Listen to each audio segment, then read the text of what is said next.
ஆமாங்க. இன்றைக்கி நம்ம மலைத்தேனியை பற்றி தான் பார்க்க போகிறோம். அதுக்கு முன்னால் மலைத்தேனி பற்றி ஒரு சில விஷயங்கள் தெரிஞ்சுக்கிறோம். மலைத்தேனி வந்து உயரமான இடத்துல கட்டும்.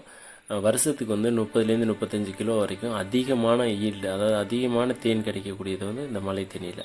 இப்படி அதிகமாக தேன் கிடைக்கிறதுனால இதை வந்து ஒரு கூட்டில், அதாவது தேனி பெட்டியில் வச்சு வளர்த்தோம்னா நமக்கு அதிகமான ஈல்டு கிடைக்கும், வருமானமும் கிடைக்கும், தேன் உற்பத்தியும் பெருகும். அப்படின்றக்காக வந்து நம்ம ஆராய்ச்சியாளர்கள்லாம் வந்து இந்த மலைத்தேனியை வந்து பெட்டியில் வச்சு வளர்க்குறதுக்கு எவ்வளோ முயற்சிகள் பண்ணாங்க, வந்து எல்லாமே தோல்வியில் முடிஞ்சிருக்கு.